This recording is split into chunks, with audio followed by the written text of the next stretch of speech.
Yeah, I want to show some love, give some support to my boy Devin, founder of You Talk Nation.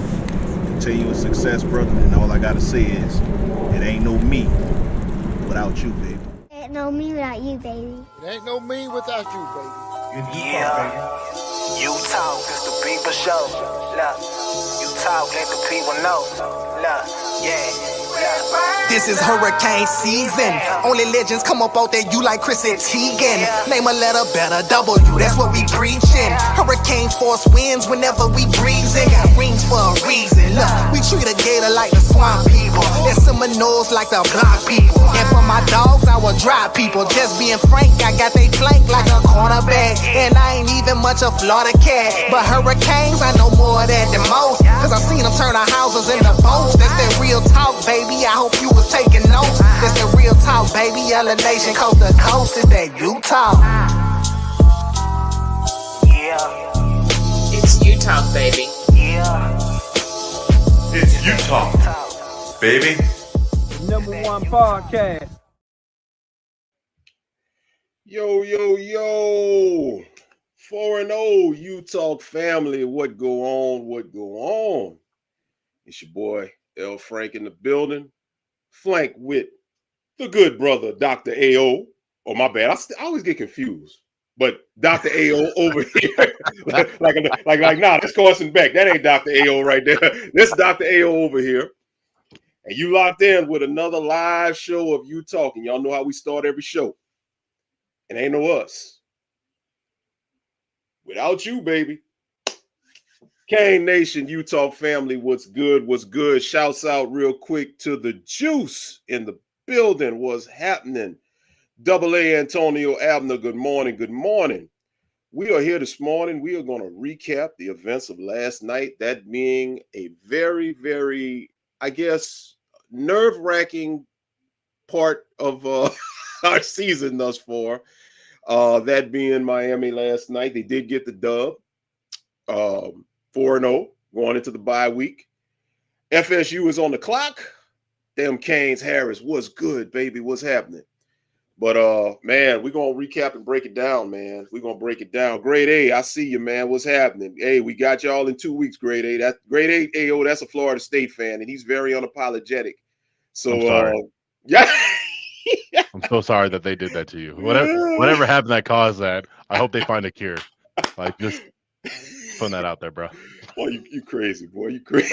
It's starting already. 2 weeks in it. It's starting already. So, Max, what's good? Max, what's good again to the Juice. So, yeah, we're going to recap what happened last night. I, for one, I was a little bit shocked at what happened, at least on the offensive side of the ball, because the other night, for the hype show, I predicted a blowout. I thought we would have put up 50, with the way the offense was working. I did predict a very slim margin giving up on defense, which we were right about that. But at the end of the day, it was a reality check, and we're going to get into it. Lakers all day. We're going to talk about those screen passes. We're going to talk about it. Trust me. Real quick, man, before I get started, Ayo, how you doing today, brother? What's up? First of all, let's always start off with God is good all the time.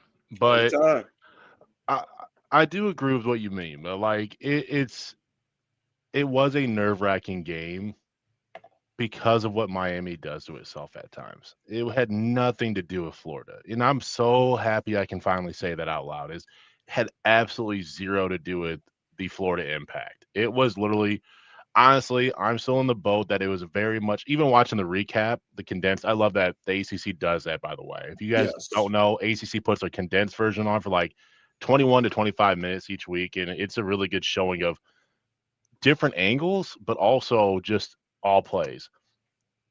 The weather was a bigger impact than I thought. And we've said that, but we're also we got to recap it for people that every Miami game has had a large amount of rain. It's not just been little spuddles here and there. It's downpouring. You know what I mean? And to your degree, like I said, I think the Florida impact was very low. Honestly, I almost felt bad talking shit to my cousin who's a big Florida fan. I'm like, they took the wind out of my sail. Like, I know we're not going to play Florida for years. Right. This might be it for quite some time. And guess what? I didn't get a chance to talk that much shit to him. But thank you, my dear cousin, for buying my next jersey. Much appreciated. Just like last year, I'm very excited for my next jersey coming in the mail. That's what's up. That's what's up. So we're gonna put the link up in a second, man. We're just gonna give a real quick, and the chat is chatting, man. Shouts out to everybody in the chat. Chris Kane, IMAX, Larry White Jr., all y'all. Chris Kane says, "What's up?" I say, "Hey, grade A." I mean, hey, that's one thing we all agree with. Lagway does suck. Real quick before I get into the game, man, for everybody that watched game day, Miami fans are just the best when they're put on the national stage. Because, I mean, 5 minutes into game day, fuck the Gators. And then they called him DJ Gagway. And of course, Pat McAfee, you got to love him. Pat McAfee just throws more salt onto the wound, and it's like, man, it's just something about game day when they're down there in Miami. So I was enjoying it. Shouts out Rebels with a Cause, James Freeman. Slug Bruce, and he said Billy Boy needs to be extended. Yes, please. Yeah, please do that. Please do that. Just go Ray J one wish. That's my last wish I got. Just extend him 5-6 more years. I mean, he's building like a turtle. Yes. But he's building something there. We don't know what he's building, but he's building something out of something. We don't know what that is yet. They should keep him around just to find out. I mean, right. The buyout money's gone. So I don't know what they're planning to do with all that. Aren't they still paying Spurrier? Or no, they're still paying Mullen, right? Yeah. Mullen is still getting paid. I think Mullen this is the last year that he gets paid, or he may have just completed it because he is coaching again. I think one of the terms, with buyouts is that you cannot coach for a certain amount of time. I don't know exactly how that works, so I don't want to say it wrong, but I know that there's something in there to where the buyout, you are not allowed to coach, or you got to sit until either you're fully compensated or until almost the end of that compensation period, or whatever the case may be. But I'm gonna recap this game, and then we're gonna open up the lines and we're gonna talk about some things, man, because it's some startling things. I got the notes right here. Beck last night, he came down to earth. 17 of 30, 160 yards, no scores and an interception. What's up, LNV? How you doing? Good to see you this morning. The running game, as always, they did what they did. I mean, offensively, to keep us going and keep us ahead, the running game, those backs, they handled their business. Fletcher, 24 carries, 116 yards and a score. Brown, 18 carries, 80 yards with 2 scores. He got that late score, which particularly I was glad that Mario didn't take a knee at the end of the game. I felt like this. Do not be conservative here. Do not be cordial. You know what? This is Florida. This is a rivalry game. I don't give a damn if the game is in tow. Punch it in the end zone and throw a little extra sauce. Correct. Correct. So I was good with that. Credit to the offense last night, though. One bright spot was the running game. Fletcher averaged 4.8 yards a carry. Brown averaged 4.4. So what I like about that in that regard is when they're running the ball, now not in the red zone per se, because things get a little tighter in the red zone, but when you have an open field, our offensive line is just dominating and just pushing the line and pushing the pile, and it's just crazy, So I do like the continuity that we're getting there. I don't really have much on the receivers, man. Our leading receivers was Shamar Brown. He had 4 catches, 53 yards last night, followed by Elijah Lofton, 4 for 43. Malachi Tony had 4 for 40, and CJ only had 4 for 16. So Carson did spread it around, but they just couldn't get anything going with the vertical passing game last night. Yeah. To me, that was a concern. Defensively, shouts out to Torrey. He had a sack. Jacoby Thomas, coming off of the edge, had that sack. Marquise Lightfoot had a sack. Bain and Mesidor combined for a sack. And Bain and Mesidor, particularly Mesidor. Mesidor was just causing havoc last night, man. So defensively, I felt good. To detail what Florida did real quick, ain't really much to detail. Lagway, 12 of 23, 61 yards. Ball, the running back, 12 of 46 for a score, mostly on that one drive. Jackson, 7 for 39. They did nothing. So, AO, real quick before I turn it over and put the link up and get the people in the building, what was your thoughts on everything last night, both sides of the ball? Yeah, like kind of like you mentioned. So I do think that the vertical game was gone, but you saw that on both teams.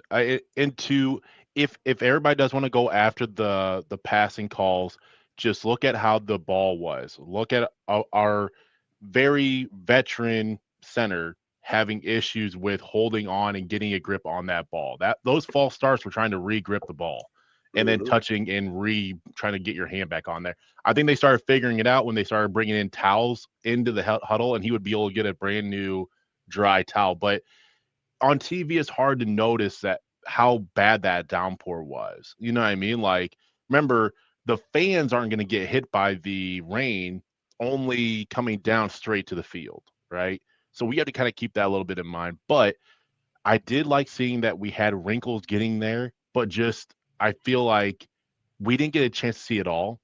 And I think in this kind of weather, two things really come to mind that I really hope that people take out of this.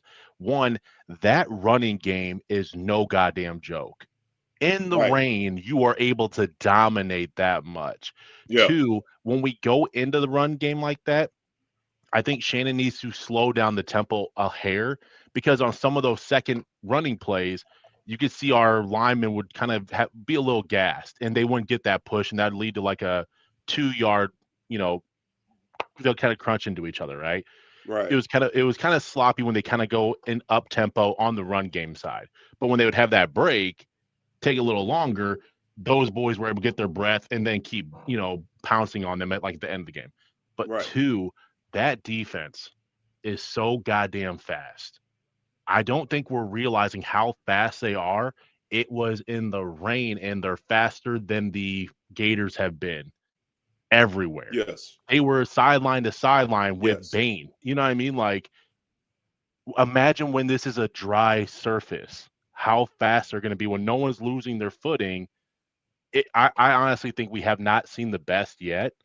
And that's what makes me very excited, bro, is I can't wait. I can't wait to see them put all of this together, because I think we're going to be in a surprise. I think the throwing game was more weather impacted than anything else so far. Yeah, I agree with you. Not only is the defense fast, but they're violent, aggressive. This level of violence that I'm seeing from this defense, oh my God. I mean, I'm not trying to compare. Please don't think I'm comparing, because I'm not. But it gives me vibes of the 2001 defense, because remember how violent that defense was? Remember how Ed Reed and Sean Taylor, they was smacking people around, and man, it's just, you had Vince Wilfork, you just Lord have mercy. And like I said, once again, I'm not comparing. It's just the violence that they're bringing, just the urgency. They get to the ball, when they're coming off of the edge, they're hitting. We got away with a targeting last night. Me and D were texting, and Cole Breezy was in our group text, and he was like, "Why is Kirk Herbstreit snitching?"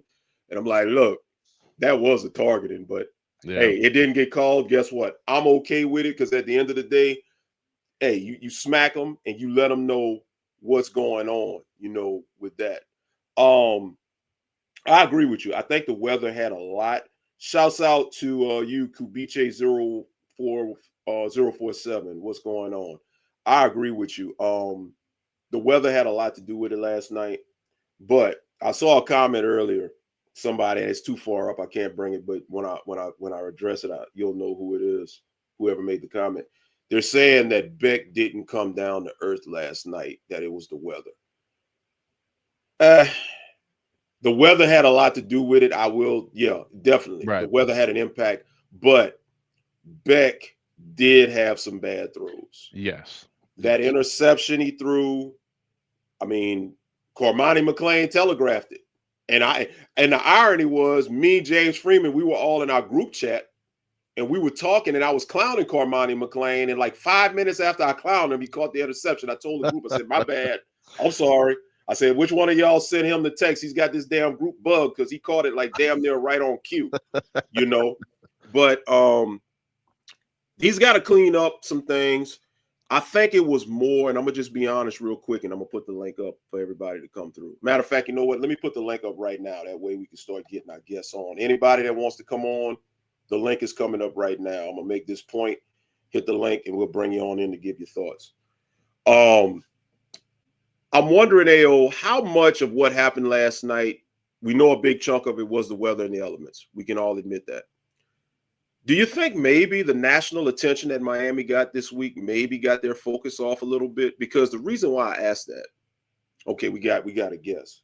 I'm going to hold that thought. Oh, we got a couple of guests. I'm going to hold that thought. We're going to bring them in and we're going to get back to it real quick. So, oh boy, listen, we got a panel coming up in here, y'all. So listen, this is what we're going to do. We got a panel.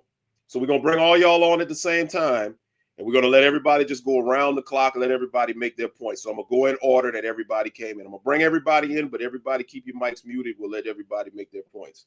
I knew it was going to be fire this morning. So our first guest right now, my homeboy from right up the street down here in the boot in Louisiana, my guy Rocky has entered the building. What's up, Rock? Mr. LFJ. What's good, baby? On, Chilling. Let me bring the other panelists in, and I'm gonna give it back to you to start making the points. We're gonna have a discussion on this thing. Second guest that's entered the building, day one friend of the family, one of Rocky's favorite people, our brother, Mr. Chris Kane. What up, yo? Chris Breezy? What's good? What's good? Nothing chilling. Eating me some fried gator tail. Hey, throw a little hot sauce on that, man. Add a little kick to it. Hey, I'm gonna tell you something. We love alligator poor boys, baby. I'm gonna tell you something right now. Hey, nothing like some gator tail with some sweet chili sauce, bro. Talk to him. And our third guest, hold tight. I'm gonna come back to y'all. Our third guest coming in, and I knew he was coming because he told me last night. I'm coming on, and I got a lot of shit to talk about. So hey, it's gonna be fire this morning. Our one and only day one brother, the one and only Rebels with a Cause, the Italian stallion, brother James Freeman is in the building. And James, guess what? Your buddy Mike M. the Kid, who challenged your fanhood, is in the chat. So this should be a fun show today. What's up, Stallion? Should be. What's up, guys? What's up? Better to be 4-0 than 3-1. That's all I'm gonna say. Starting off. Yes, sir.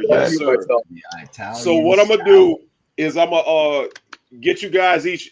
Rocky, you keep your mic up. Chris, or James already got it. Chris, mute your mic. I'm gonna let everybody. We're gonna make all our points one by one.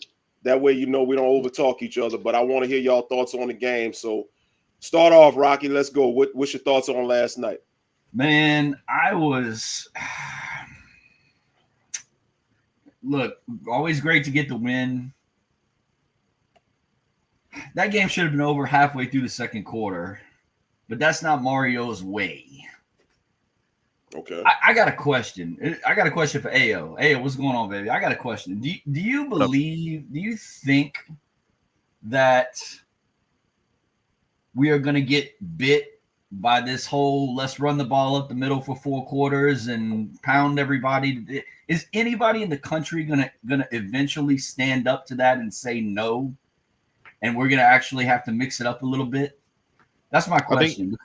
I think each week you've seen a wrinkle being implemented over and over. I don't think that we've had to have all the wrinkles being shown so far, especially right now. You're able to build confidence. You've been able to bring in little by little. You have more weapons and more depth than we've probably had in quite some time. You saw a little bit of the tight end attack kind of starting to show its face yesterday in that kind of, I guess, like you said earlier, in this kind of rain, it's a little hard to get that further pass game going downfield that pulls them safeties away.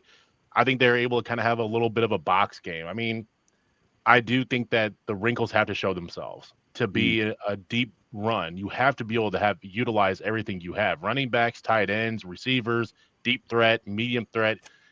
Carson has to be able to move around the pocket as well too. You didn't really see a whole lot. He was a little bit more statuist last night too, where he wasn't really getting himself more time. There was a couple passes where you're like, get rid of it. And then, it was more of a rush throw or an overthrow, and that's got to get cleaned up. There's no doubt there's cleanup that needs to be done for Miami. I mean, that's the thing is there has to be improvements, but you're in a good position. You're in okay, we're learning from what we're doing. We know that there's hype around this team, but we may have got lucky on this one where Florida, if they had a even semi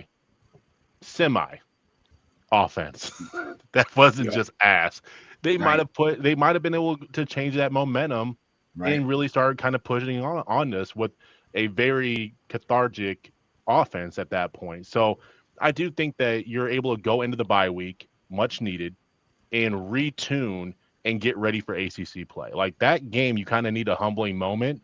Right. And that was our humbling moment. And I think that was to your, what Larry Frank said this morning. We had college game day there. First time in 8 years. You have everybody telling you how good you are. You got everybody back on list that they've been wanting to be on. You got Bain on list. You got Carson on list. And you got to have that moment of, okay, you had a lot of plays left behind on that field last night. Take that. And if you really want that ACC championship game, then you don't no longer worry about Florida anymore. You let that emotional win get out of your hair, and then you just move forward and you go after what's the most important, which is clean, implement all your weapons now. Bring in Lyle, bring in JoJo, and that's when you're going to start really seeing the depth and the magnitude what this offense can really do go forward. Yeah, agree, AO, and I agree with Aaron Frazier. I think the rain. Yeah, I was about to say that as well. I wanted to highlight what Aaron Frazier was saying. He said, guess what? UF passing game was affected by the rain as well. Because you saw what Lagway did last week against LSU. He threw for like over 270. So I guess my take from last night, guys, is we can win in multiple ways. We've done proven that this year. That's my take after watching that game last night. Tip of the cap to Florida's defense. I thought that was the best defense we played all year. I thought they were better than Notre Dame. That offense is putrid. But we're the ones sitting here 4-0. Yeah, not mad at it. Absolutely. So let me turn it on over to Chris Kane. Chris, give me your initial thoughts on last night's game. Well, you know what we always say, when we on the show. It's not what you do, it's how you do things, right? Yeah. Not to bring up anything, but this is our next opponent. When Florida State went 13-0, it was constant back and forth. Yeah, y'all 13-0, but it's not what you win, it's how you win. This is how you go into the playoffs and this, that, and the third, and all of this. But a win is a win, and this, that, and the third, right? Okay, so now it's 2 years later. We run into this same thing. We have to make sure that we implement everything, and let's not kid ourselves. That was a dub. Okay. Yes, they did miss that targeting call, but they also took a touchdown away from us. Yes. And we also took a touchdown away from ourselves as well with different things that were implemented as far as penalties. We got to clean that stuff up because we go against another caliber team. They're not gonna let up on us on that. Excuse me. Sorry. Gator stuck in my throat. Excuse me. So anyway, you have it to where you have to make sure that you are on top of your game every single week. The way that this thing is going right now, you cannot let up on anybody right now. And shout outs to Florida because yes, they were the better team. You know what I'm saying? As far as the defense that we've played this year, yes, they did implement a lot of things, but that offense is just they just couldn't get it.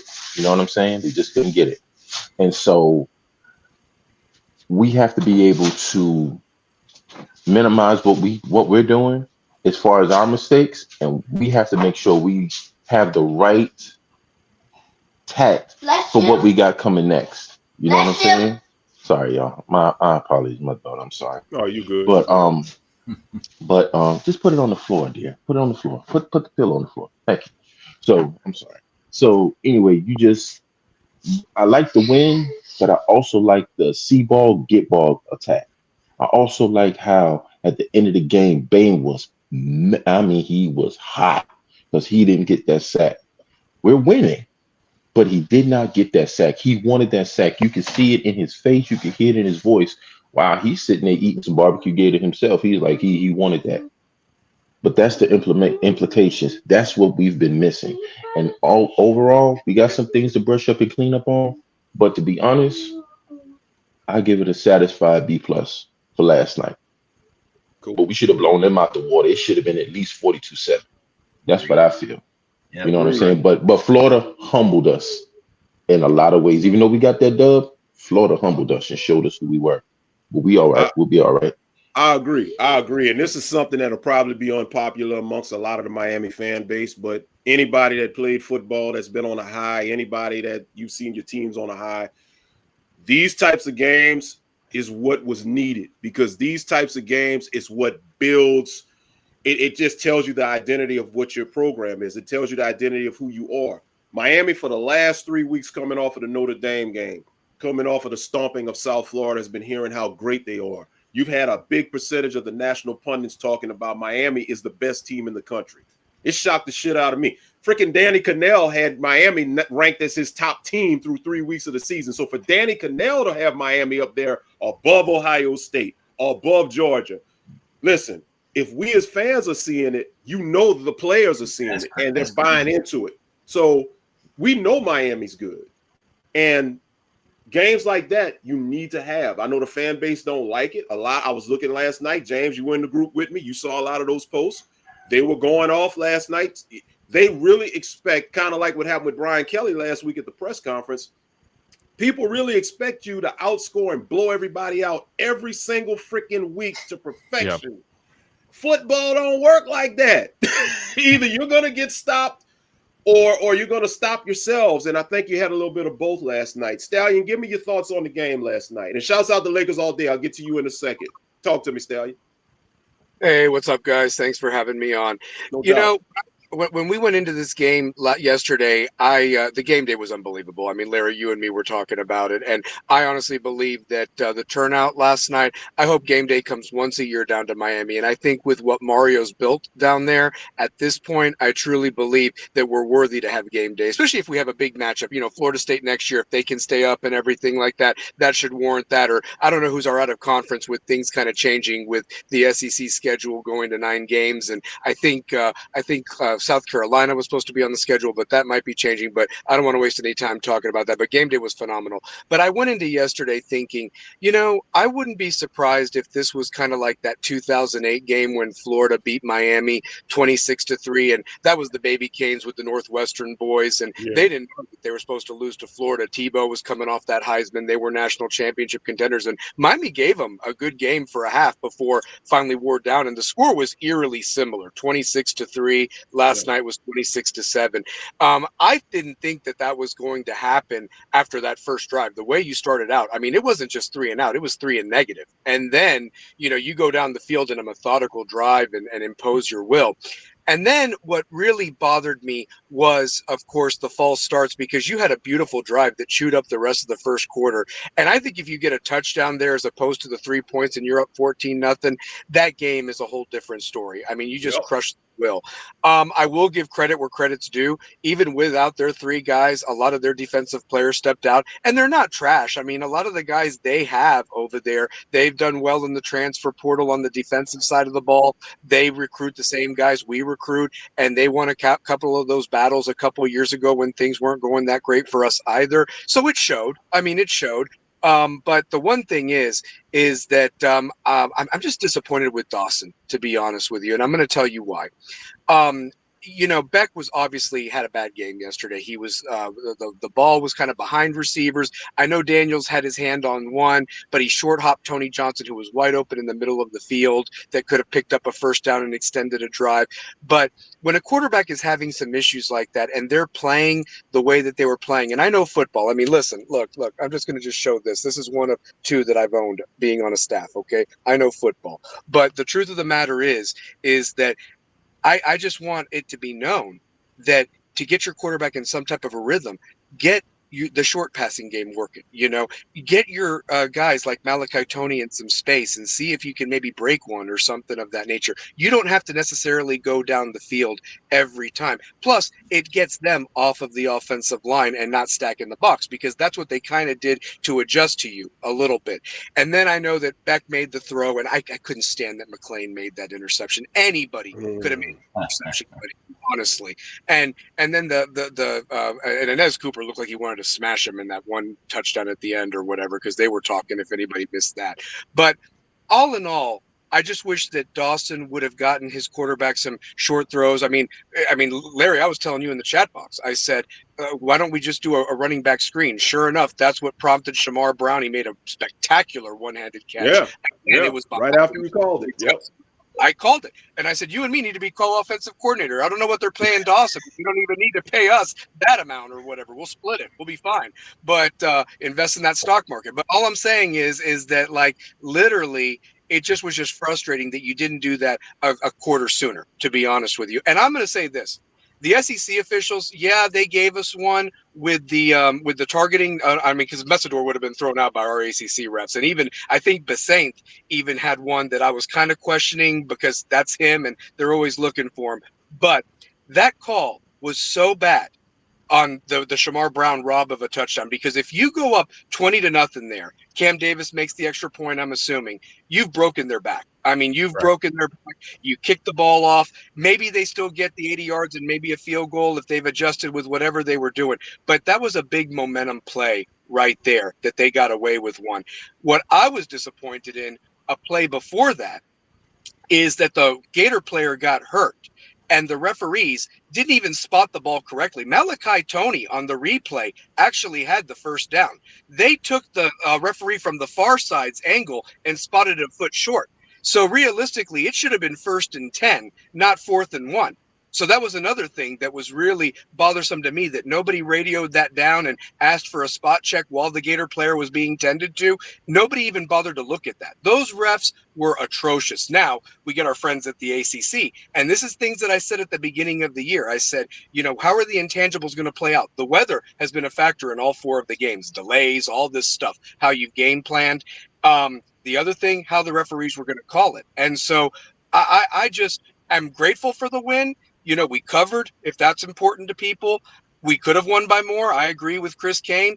Just like Notre Dame, we should have won that game by 14 points. And where I think that this team can improve on is the lulls in the middle of the game. That cannot happen, especially when you do play an opponent like a Florida State or somebody that has some type of an offense at this point. Now, the defense, I agree with you guys completely. The defense did fantastic in terms of the speed, the sideline, the physicality. Larry, I don't think you're wrong by saying that it reminds you of those early 2000 defenses, because remember, in the early 2000s, it wasn't really the defense that was a problem. They kept you in those games. It was the offense after Dorsey left and everything that changed that. So my point is that we need to get back to that physicality, because there hadn't been that in the last few years. I mean, it's just been missing, and it was good to see that. And you have to impose your will. Now, the one thing is that we have 2 weeks to prepare for a very good team coming up, and it's going to be up in Tallahassee. Game day's probably going to be there,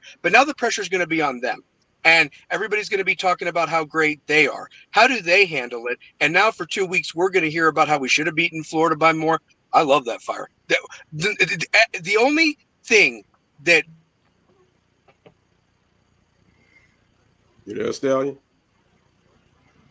He's probably logged out. You know, I think he timed out. What's up, y'all? But real quick, what's up, Lakers all day? Real quick, I'm gonna throw this thing to AO because Stallion was getting into it, and I want to kind of backtrack off of what Stallion was doing. And we got another guest coming in. I'm gonna bring him as well. One of our other day ones, Anthony, is coming into the building. But real quick, what's up, Anthony? Mute your mic real quick. I'll get to you in a second. I'm gonna throw this to you, AO. And this is for everybody, so we'll get open dialogue after. But first, UAO, I want to get to Florida State. Is Florida State as good, in your opinion, as everybody is thinking? Because this is why I'm asking this question, and I'm going to throw this for everybody. And I know Grade A is in the chat. This is your team, so I know what Grade A is going to say. Florida State, obviously, they shocked the world on a smaller scale with beating Alabama. But this ain't Nick Saban's Alabama team. Tommy Castellanos already said that going into the season anyway. Florida State has beat the hell out of East Texas. Look, grade A. It's done, and you're outnumbered. We're doing it. Florida State beat the hell out of East Texas A&M, beat the hell out of Kent State. And yes, they beat Alabama 31-17, but this ain't the same Alabama that we're all accustomed to seeing and knowing. Strong defense. They played sloppy. They weren't focused. Dare I say, if Florida State would have played East Texas A&M and Kent State and then saw Alabama before they played Miami, let's just say the schedule was reversed. Do you think Florida State still beats Alabama as we've seen them since their opening week 1 loss? And secondly, is Alabama actually as good as advertised because they're doing the equivalent of what would be prime Mike Tyson beating the shit out of Kevin Hart? Yeah, I mean, realistically, everybody has a shot to win every game. And I think for Florida State, you play your schedule. I mean, I hate saying it, but they did what they needed to do so far. I don't think that they're as good as advertised, but they are going to play a hell of a game against Miami. It is a rivalry game. We've seen that every time that we've ever played them in any situation of us being way up there or them being way up there and vice versa. They're going to give us their best absolute shot, especially for last year as well.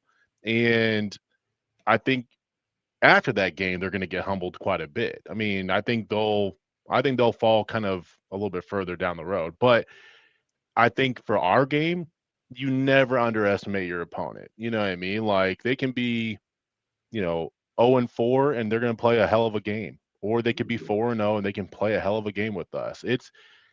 I will say this, they have a decently good coaching staff. Like we have to keep that in mind. Like Gus Malzahn is a hell of a fucking OC. So, I mean, we got to keep some stuff in mind of they're not their record from last year, and we're not the team that we had last year. Like, this is a brand new season. As much as I would like to talk shit about Florida State, I respect that they always will have us on their schedule. They're always going to play hell of a game.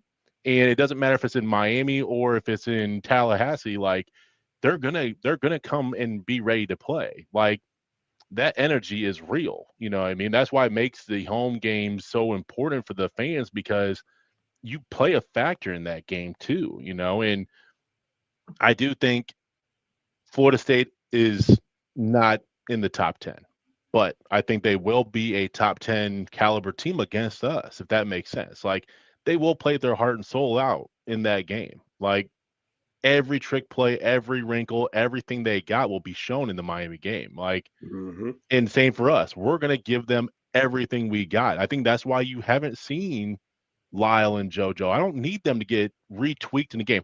For all those that have been saying, why no JoJo? Why no Lyle? Go check the D lineman from Florida. And that's your exact reason. He rushed the fuck back. And guess what? Out for the season. He's out again. You know what I mean? So, I mean, that's why you don't do that. That's why when everybody's like, well, I want to see it. Why do you need to see it? When have we needed them this year? To all of that degree, why would you need them so far? You've had wrinkles that you haven't had to show yet. You had, and by wrinkles, it's just the depth of those plays. And like you guys kind of mentioned earlier, we're going to see more of it unravel because it has to. That's what you have to do. And the further you go in your season is to implement your will. You have to be able to show multiple looks and get people to be hesitant for just a second. You know what I mean? And I think you'll see more coming up, but I will never underestimate Florida State. Like I hate them, but I respect them. And I'm going to say this. I'm going to say this right here. To Katie Allman's comment, she says Miami fans always underestimate the opponent, live in a vacuum, and just oblivious to what other teams actually have. Respectfully, Katie, it's not about underestimating Florida State, but it's not buying into the Florida State hype, because at the end of the day, beating the shit out of East Texas A&M, beating the shit out of Kent State, that does not curtail what is awaiting them from a defensive standpoint. If you watch the defense this entire season, yes, they've had times where they might have had chinks here and there on drives.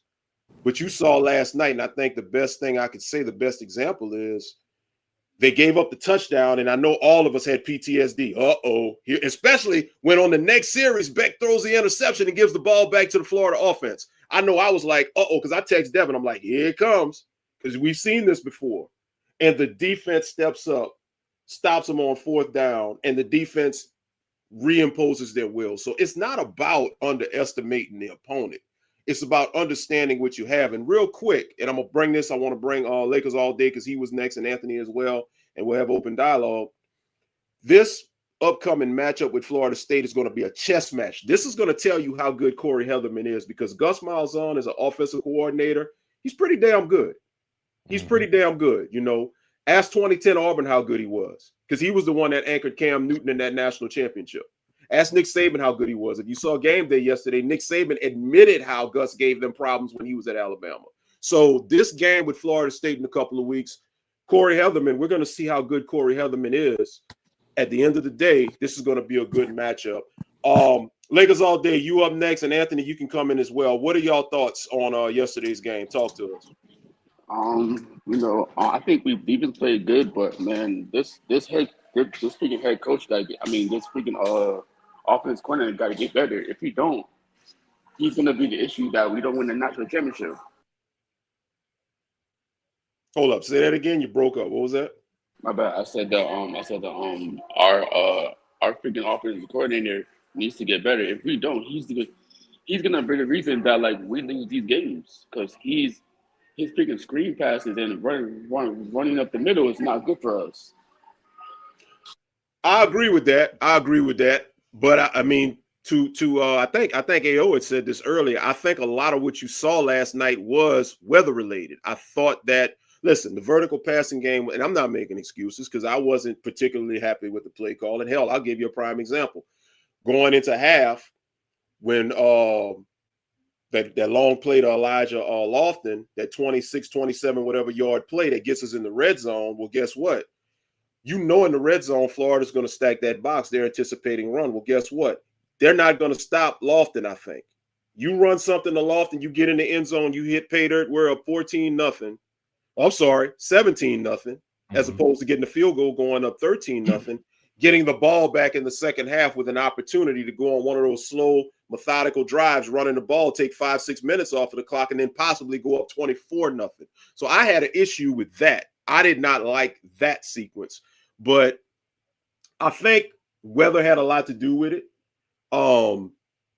Weather really had a lot to do with just the way play calling in general went. Now, it also had an effect on the outcome of the game. It had an effect on, listen, I'm still 50-50 on Carson Beck, as far as, him being able to, because this was the Carson Beck that a lot of Georgia fans had a problem with. Mm-hmm. We saw this last night, the interception, the bad throws. This is what a lot of Georgia fans, they wanted Carson Beck gone because of.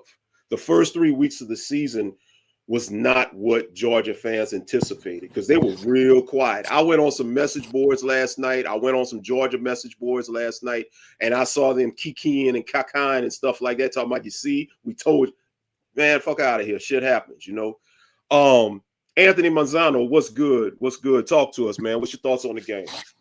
Honestly, I'm probably in the minority. I like the fact that this game got ugly, to be honest, because if it was just a blowout all the way through, I would have got bored of the game, to be honest, and stuff like that. So it showed that we can deal with the adversity where he actually adjusted later on in the third quarter, and that's when you saw the more scoring plays down the field. But I agree with you. I think it was more the weather. More the weather that affected the play call. I don't think it's the inconsistency of Carson Beck. It was more he couldn't consistently throw down the field because it was raining, and there was multiple times that Brockermeyer messed up the snap. Did you see that?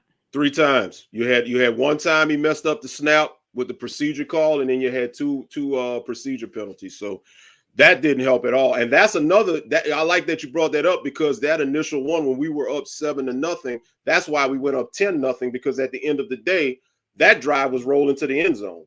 So that drive there, I think if he doesn't mess up the snap and get the penalty and it drives us back, we're going up 14-0.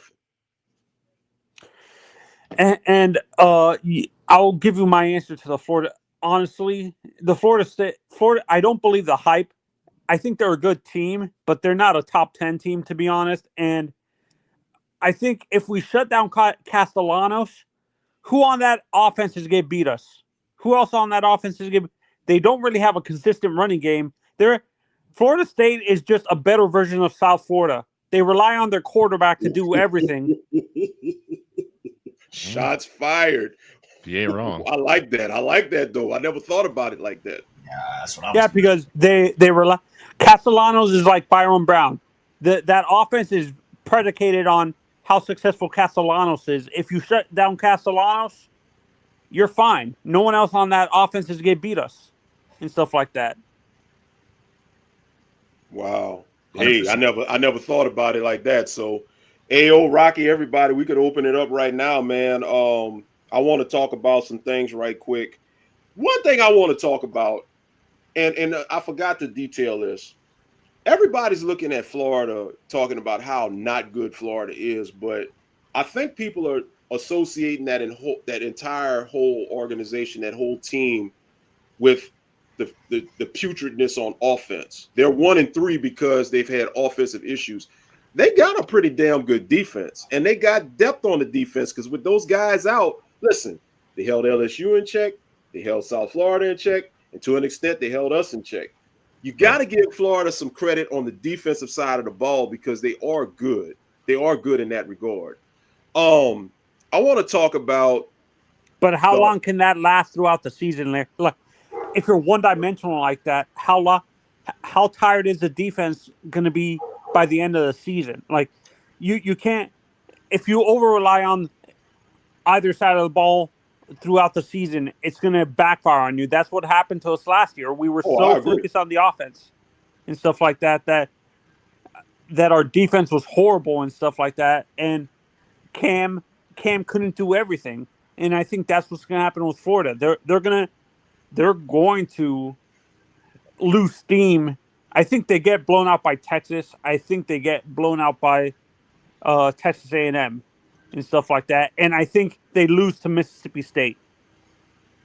Yeah, I got Mississippi State shocking them as well. I think at 1-3, I think they done packed it in. I'm going to ask this question right here. I want everybody's input. That Heat, he says, we're not going to see a better defensive personnel than Florida. I feel like Florida's the best defense we see all year. What say you on the panel? I wouldn't say that.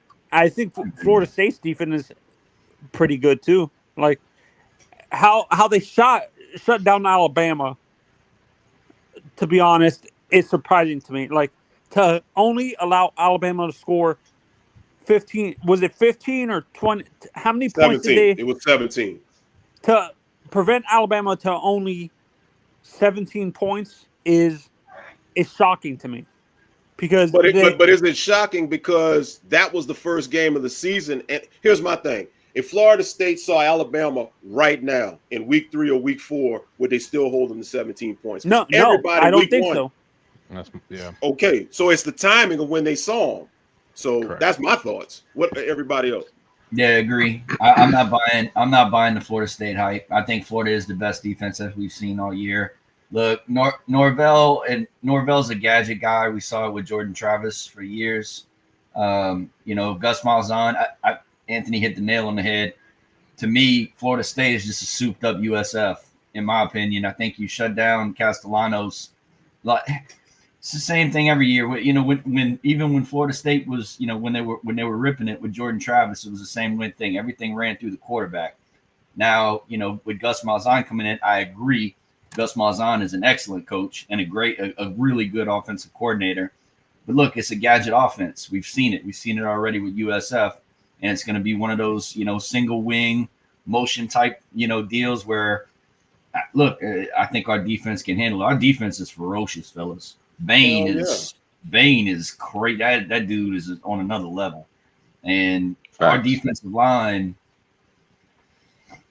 I haven't watched Ohio State play a lot, but I mean, I put him at our defensive line is probably the best in the country. Rocky, and this is where I can give Malzahn. Heatherman has dealt with Ohio State. Did he limit, like when he played Ohio State multiple times when he was at Minnesota? Didn't he limit Ohio State's offense to like 17, like to their lowest production in terms of overall yards and like actual scoring? Because I think Ohio State only beat Minnesota by like 3 or 4 points every time they played them. They barely a win is a win, but they barely beat Minnesota with Heatherman as their DC and stuff like that. Yeah, that's correct. Yeah, Minnesota. Whenever Heatherman was their DC in Minnesota, they played those bigger teams in the Big Ten really well. Michigan, Ohio State, they played them well. They didn't have enough firepower on the other side of the ball, obviously, but yeah. Here, real quick. I'm gonna chime in real quick and give it back. Here's why I think Florida State will not. Well, I ain't gonna say will not be ready, but will rather have problems with Miami. Miami is going to be probably the best defense that Florida State has seen all year. Florida State is not ready for Bain and Mesidor and just the ferocity that's going to come at them. 100%. And if they can, and I think Miami is going to win the trench battle because, as we all know, trenches on both sides of the ball. Everybody talks about quarterback play and wide receiver separation and all of this. None of that happens if you're not winning in the trenches. Right. Miami has that advantage. They're bigger on both sides of the ball. They're more ferocious on the defensive side of the ball. Bain and Mesidor, and when Lightfoot gets in there and all those other guys, if they overpower that Florida State offensive line and get the Castellanos, he's not going to do what he does with all the ease that he's been doing it against East Texas A&M and Kent State. For the ones in the chat that's up here talking about how good they are. Just my thoughts. What are y'all thoughts on that? I agree with you. I can't. This is where I can't stand Florida State fans. They get mad at us for hyping. They're doing the same. Like, yes. I can't. I like the guy for Locked On Seminoles, the guy who's usually coming on Alex Dono's show all the time. Brian, he's a big time recruiting guy. Brian, I know you're talking about Anthony. I know you're talking about. And I see what he's saying, that the Overlord. The Overlord. To be honest, I like what he says about. He's fair. He knows the team. He actually said this multiple times when he was previewing the Kent State and going into the Miami game. He says, if Miami shuts down, he himself said, if Miami shuts down Castellanos, no one else on that team on that offense can beat them. Right. I don't see it. Right. I'll give you a way too early prediction. I think we all kind of talked about human nature. Florida State is not expecting this kind of success so early in their season. They're going to do exactly what I feel like a young team will do. They're going to start chirping very early. Oh, they already are. It's going to be. And what does that do for guys like a Bain, guys like a Beck, where they're going to be in the locker room, and now you have locker room bulletin material that you're going to sit on for 2 weeks. And you're going to sit there and you think that notebook for Bain was insane for 1 week with USF of fuck USF. Imagine 2 weeks with hatred. You're just going to be sitting on it. And honestly, I think that's perfect timing. This schedule, honestly, boys, this schedule couldn't work better for us because going into this, these last 2 weeks, you've had emotional wins, you've had success, you had a humbling moment, you have a week off to regroup as a team, get healthier and healthier and healthier, and then be like, now I'm going into a game where it's not a, it's not a slow start game, and then we see Florida State, right? It's Florida State only. And you're going to be like, this is exactly where the shark sees the blood in the water, and they're going to just throw all the fucking chum overboard and start talking and yapping, and their fans are going to yap, and they're just going to keep throwing it in more and more, and it's going to be like Jaws 3. There's going to be just mega sharks that come out of nowhere, and you're going to piss off every defensive line, you're going to piss off every offensive lineman, you're going to piss off every receiver, and you're going to tighten up this group. I think you're going to see a fucking pissed Miami team going into Tallahassee. And real quick, Rocky, I want to get this out while it's on my mind to AO's point. When you talk about bulletin board material, those guys on that Notre Dame podcast, they called Miami thugs, unintelligent thugs, and you saw how Miami took to that. Correct. USF, after they beat Florida, started talking shit about Miami. You saw how they did. You saw their response to that. So to your credit, AO, let Florida State start running their goddamn mouth, like you said, and give Miami 2 weeks to soak that shit in. I'm just saying, 2 out of the first 3 opponents and ran their shit, and you saw what happens. That's all I got. Go ahead, Rock. And look, to your point, AO, look, Mario's on a mission. I don't know if you guys saw the press conference prior to the Florida game, but there's a look in that. He came into that press conference pissed off. There's a look in his eye that I hadn't seen since he's been here. I mean, he's on a mission this year. Now, is he on a mission to do it his way? Yeah, I think so. That's what, look, if there's one thing that pisses me off about our team, I think we're going to beat Florida State. We're probably going to be too conservative. I'm gonna give you another too early prediction, AO. It'll probably be some kind of like 27-10 score or 27-13 score. But we're all going to be sitting here after the game going, man, that could have been 42-3. And I blame that on Mario because I blame that on Mario because he convinces. It's weird. I think he convinces Dawson to get too conservative. He doesn't want to put the foot on the throat of the opponent. He doesn't. I think Mario's too respectful to his opponent sometimes. Right. He's too soft with that. Jimmy had an edge. Jimmy didn't give a crap. He wanted to stomp everybody. Mario don't have that. I think you saw it though. I think you saw a resignation at that though, because we could have easily kneeled the ball yesterday. Yeah, he ran down their fucking throat. Like, I think that was a statement. Like, but I do agree with you. Like, I think we get way too conservative. We play the nice guy role. We want to be in with everybody in the media and try and show them like, hey, this is business. But I think yesterday was a statement, and he turned around, looked at the crowd, and started going like this. Let's not forget that. Like, he wanted to show them, like, to all, because remember, there's also in that time, there's also 100+ recruits, the most 5-star recruits we've ever had at Miami on a visit, and he turns around, looks at all of them like, we could have been doing more. Right. And we're going to stomp the shit out of them. Like, you're absolutely right. We could have put a 50 burger on Florida. I think if we have dry conditions, I think we're up 28 before half. And I agree. We see backups in there. Yeah, if it's dry, I think we stomp out. Larry, I'm going to use something Jimmy said after they blew out Notre Dame. He actually said this directly after the Notre Dame game. It's not our fault that their defense couldn't stop our backups and our reserves. So you can't blame us for blowing out the opponent. But I think Mario, I like Mario, but he sometimes plays too buddy with his opponents and stuff like he should, because him and Billy worked at people forget him and Billy were on that same staff at Alabama together. Yeah, and stuff like that. There was a kinship, so yeah, definitely. I think Fran Brown killed that last year by talking shit. I think Mario was like, you know what? Oh, and all the media loved it. And everybody pounced on Miami at that time. I think he's now got a whole new edge too. Like, you saw him on College Game Day. He was just kind of like, I don't want to listen to this shit. I don't even really want to be here. Like, this is we're ready for the game. Like, this is what we're here for. I mean, he's like, I want to get back to work.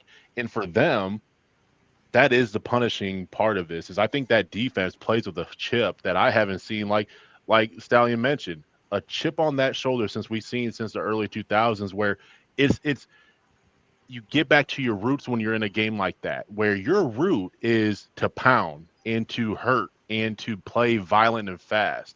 You saw that 4th and 3 where the momentum is all over to Florida, and to get back to our root, we swarm tackle and stop that fourth from happening. That momentum is what carried into the stands again. It's what carried around to the offense again, and they got right back to their root. And what happened? Drive, pound, pound, pound. It's all a domino effect, boys. And I think what we're really seeing is we don't have to. We're not last year where we had to rely all over on the offense. And to be honest, Florida is a flip version of Miami last year. They are just a defense that's elite with an offense that sucks ass, and they're just not able to win a game because of that. We're able to win all those games because of having an offense that puts up number after number after number. But to that regard, I'm gonna compare us to our offense is comparable to sort of like the 80s 49ers, the Bill Walsh offense, kind of, where a run first team that goes off the play action a ton and stuff like that. That's what I would compare us to. We're a modern Bill Walsh offense, kind of. And is that a fair comparison, Mary, or am I off? Yeah, well, I think you'll come out real quick. We got Katie Allman says Kool-Aid is being dispensed all of a sudden. So, hey, the proof's in the pudding, though, man. We've seen 4 games. I mean, it's not really Kool-Aid anymore. I mean, we've seen our defense dominate.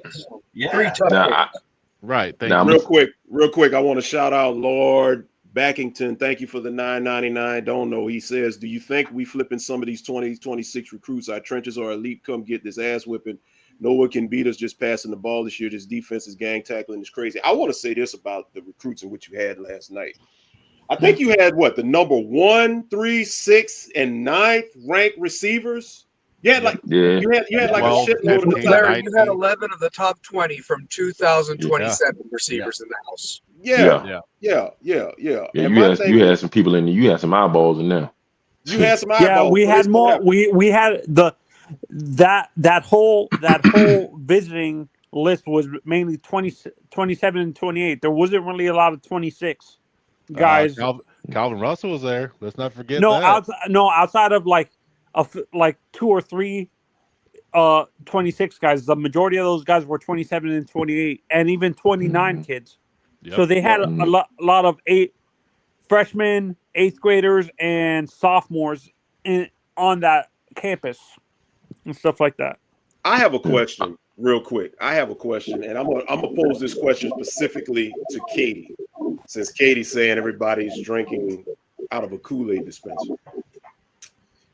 Other than the past, and I know I've been critical of Mario in the past, but I'm just taking it game by game as everybody else.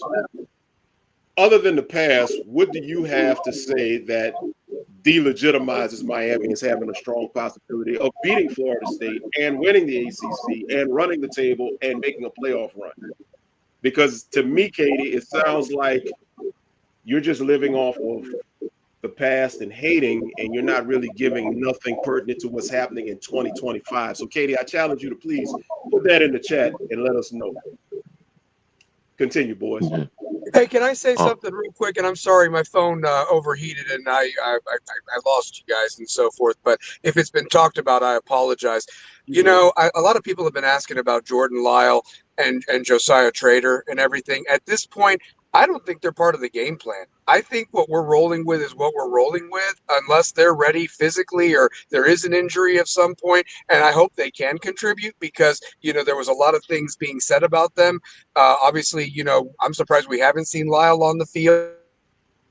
But maybe they need this bye week to get better. I mean, guys, they've been in some wars. I mean, South Florida's not trash. I mean, they beat the crap out of South Carolina State last night, and South Carolina State gave South Carolina a game. And I know apples to oranges is all that, but, you know, Notre Dame, I mean, you know, that was a battle. That was a physical battle. I challenge any team up to this point that has had 3 physical contests because some of them have been playing patty cakes anywhere else. I mean, I'm just throwing that right out there. And like Ao said, the schedule has shaped up in a way where, Larry, you and me thought it was them not doing us any favors by putting the bye week in between the Florida State games. But truth be told, you don't leave the state of Florida until November. And that SMU game is not even looking that great anymore. I mean, it's really not. I know Rhett's going to have them prepared, but I think Mario would like to show them something too because of last year. But the truth of the matter is that I think that we've done very well in terms of dodging the injury bullet. I'm a little concerned about Beck. You know, he did take that shot to the shoulder last week, so hopefully that had nothing to do with why his passes were a little off. Maybe it was the wet ball, but we'll know in 2 weeks whether we've got an issue here or not. And so forth. A lot of people say it's because of his Tommy John. Yeah, the elbow. Yeah, I mean that was a serious surgery. I mean, I'm thrilled he's doing as well as he is at this point, guys. Honestly, so yeah. I'm gonna tell y'all right now. Go ahead, Chris. After that, I'm gonna highlight a question. Go ahead, Chris. Okay, I'm sitting here right now, and as I'm sitting here listening and listening to you guys, and I'm sitting here and I'm watching this Kent State and Florida State game. Florida State, even though they are up right now 42-7 in the second quarter, I see a lot of things that Castellanos does not do. And I see a lot of holes where Florida State doesn't fill. They're going against a Kent State team, and this guy just threw 2 picks, I believe. And not 2 picks. He threw a pick, and then the dude from Kent State, the quarterback, they threw a touchdown over busted coverage. They go against, and yes, they beat them 66-7, or whatever the case is. But I'm gonna tell you something. I'm looking at how they're getting to this ball right now, and Kent State is something like they go against another team. Florida State go against another team like this because they got us in 2 weeks. This ain't gonna be no Kent State. They're going against Virginia next week. They got Virginia on Friday night. Yeah, no, I'm saying in the next 2. I'm saying the next 2 weeks they got us. But as far, even with that talent there, that could be something that they need to go ahead and they need to put into perspective, because I'm telling you now, these guys here are not playing like they winning the game, they running the ball, and Gus Malzahn we know is a heavy run coach. We know that. So we stopped them, and I've seen them stop Castellanos. I've seen them stop him. I've seen them get a pick. I've seen them stop runs where they was trying to go and fill in through the gap. I've seen them try to go through the outside and it's gotten stopped. I mean, a lot more has gone through than it has been stopped, but they did stop them. So don't think just for 1 second, just because they won this game 66-7 or whatever it was, that people are not taking notes of what you did not do, because Virginia's doing it, we're doing it, and everybody else is doing it too. So what I'm saying is now they're going to go against a Virginia team, which I feel is better than Kent State. If Virginia gets into this game and holds them to what they're not used to, that they've already projected this season, that might be a problem for Florida State. Because if I'm telling you, it's looking crazy right now. Let me say this. Katie just answered the question. She says she based her entire attitude on the fact that Mario is a terrible game coach, and the terrible game coaches don't win natties. And to that point, Katie, I will give you Les Miles. I will give you Ed Orgeron, who both were terrible game coaches. They had nothing but sheer talent on their team. And don't tell me about what they did, because in the end, that's why they both got fired. And credit to what Peanut just said. I guess you miss Coker winning the 0-1 natty. So once again, Katie, you're giving no substance to nothing other than history. So please stop with the noise. Stop with the noise. I want to ask this. I have a question. Yeah, would you guys consider Urban Meyer a good game coach? Game day coach. Yes. Game day. Absolutely. Yes. He proved it. Oh no, Ryan Day.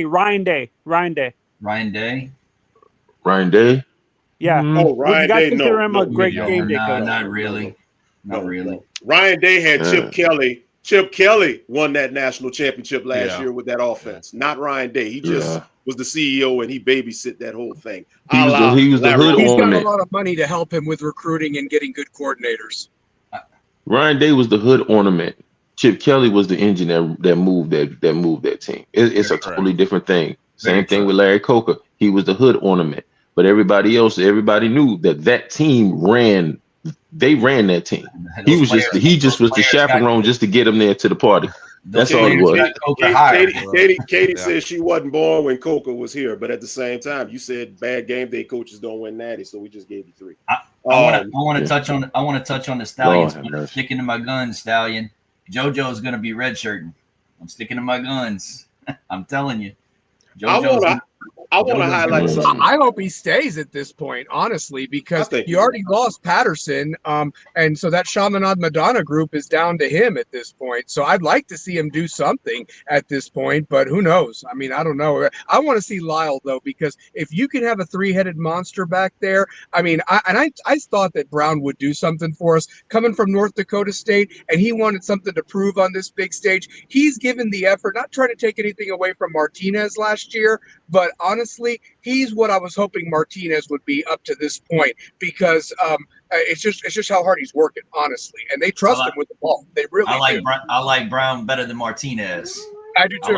I like it much better. I was hoping Martinez would be what Brown is, and he wouldn't even have the cost of what we paid for Martinez last year. Aaron Frazier says that Ryan Day is more than just what we categorize. I mean, I don't know, because look, I'm a big wrestling fan, and before the game, I watched that Brock Lesnar John Cena match before the game last night, and I don't know if anybody saw it, but somebody in the damn WWE group had a sign that said it's been 2,130 whatever days since Ohio State beat Michigan. So I'm just saying now, like I said, I mean, hey, they won last year, but before last year and before Chip Kelly, wasn't Ryan Day about to get fired before they won that national championship? National championship saved his ass last year.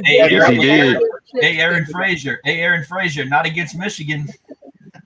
I mean, they put all their shit into that. They were not going to take a rival winning a national title, whether they cheated or not. Talking about Michigan, they were not going to take that down. They hired other people's coaches. They went all in on all these recruits, including Jeremiah. I mean, they spent $30 million to win that title last year, guys. Think about it. So they got their investment. I feel you spend all that money, you better get your ring out of it. Better not come up empty-handed. Real quick, I want everybody to earmark this comment. Katie says that at some point Mario's going to shit the bed, and she'll. I want to ask her what game. Ladies and gentlemen, what game at this point? What game? Katie is officially. I want to know what game it is. So Katie is officially rooting for Miami to fail so she can be right about Mario because she don't like Mario. Well, I don't like Mario either, but at the same time, I got to give the man credit where credit's due. So, I mean, I want to know what game it would be that he would shit this year, because I was watching football all day yesterday, and there is nobody on that schedule that scares me that's left after Florida State. And even Georgia Tech, maybe?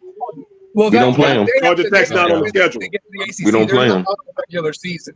And even if we play Georgia Tech, with the way this defense is playing, listen, we basically had a shot to beat Georgia Tech last year with that bad defense. The problem last year was the offense couldn't get its ass in gear. If the offensive Cam and the offense would have did what they were normally doing every week, even as bad as the defense was and the stuff we gave up to Georgia Tech, we would have beat Georgia Tech last year. So if we see Georgia Tech and Charlotte this year, with the way our defense is swarming and being violent and aggressive, I'm not scared of Haynes King, because guess what? They still can't throw the ball like talking about. They still rely on him with those RPOs and stuff like that, and we can put that shit in check. Aaron Frazier said you guys were coming off of losses to Michigan. They were cheating, and they did beat Michigan his first 2 years. I'm just saying, man. It's what have you done for me lately, but that's just me. Go ahead, guys. Hey, I got one for you guys real quick, since somebody mentioned it, so we can all laugh about it. I thought Fran Brown and Dabo were going to kiss at midfield last night, honestly. I really did. Yeah, I kind of figured they were. It was so sad. I mean, oh my God. I think Dabo's going to the pros. Honestly, I don't think Saban. The rumors say he might go to Alabama if they fire DeBoer and stuff like that.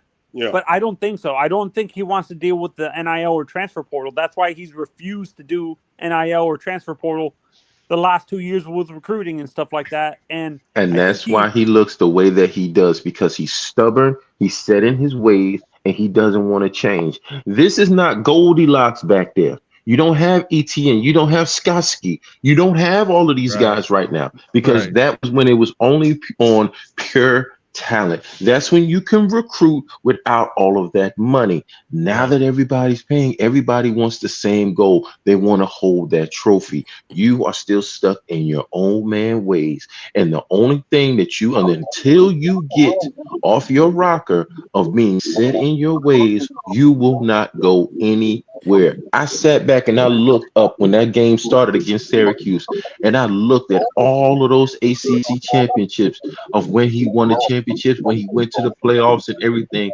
And I'm going to tell you right now, 2025 was up there. That was supposed to be our banner. But I'm going to tell you right now, you don't get off that rocket and open up that wallet and get you some money in there, because that it's like Disneyland. It ain't nothing in Clemson, just like it ain't nothing in Alabama.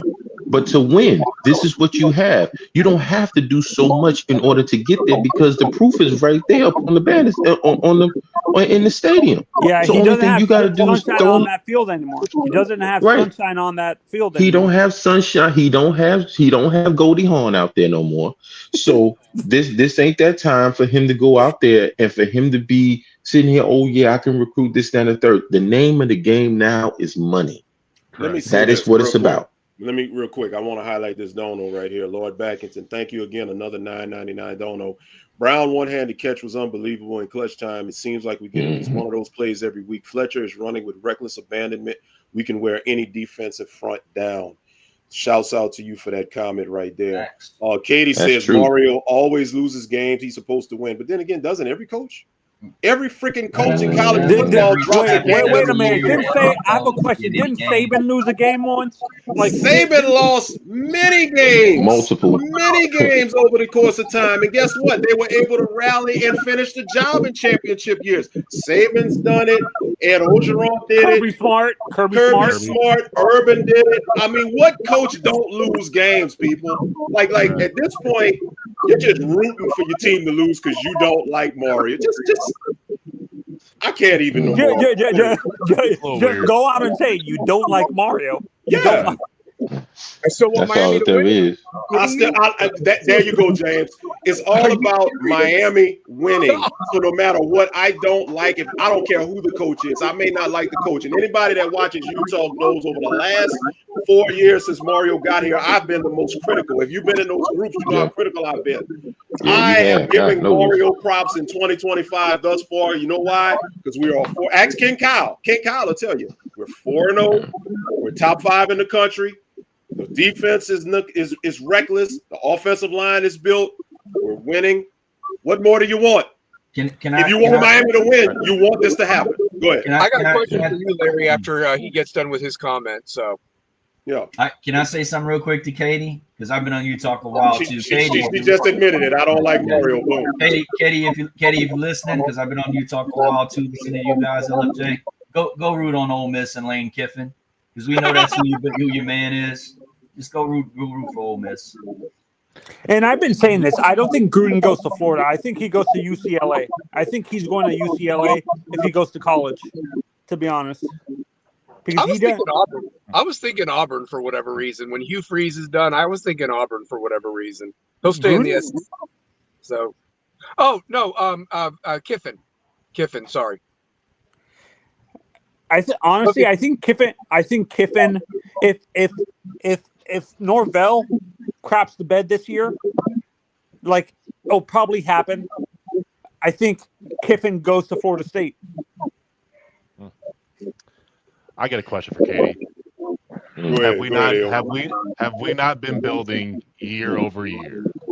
Has Miami not, in your opinion, looked better year in and year out in flipping the roster and getting forward? If you don't like Mario at this point over the last 4 years now, we're in year 4, please tell me the coach that you think would have actually did better with the proof of their current building situation. And don't give me a team that's already a established team like DeBoer taking over Bama, where you're just taking a set and just taking the Ferrari and going down the street. We had a fucking junker. As much as everybody wants to say, well, we had all these players, the fuck you did. We didn't. The guys that we put on a pedestal didn't even make it to the NFL Combine, didn't even get an invite, didn't make practice squads. They didn't do shit have the careers that we thought we would have. Year over year, this team has gotten monumentally better. Now we're talking about guys in the first round. We're talking about the Combine coming down and visiting Miami to be there for multiple guys, not one, multiple. We're not talking about guys getting those first and second round picks already.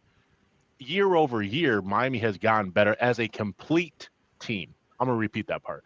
As a complete team. We're not a one-trick pony where there's only one thing to see in Miami right now. There is multiple reasons to be excited for the team. And like you said, things tend to repeat themselves, right? But what has Mario at this point not done that has corrected the flaws from the season prior? Your defense sucked ass and cost you, like you guys mentioned, the ACC championship. So what do? He went and got a guy that doesn't blink. He got you the DC that it has to implement juice into that offense and defense.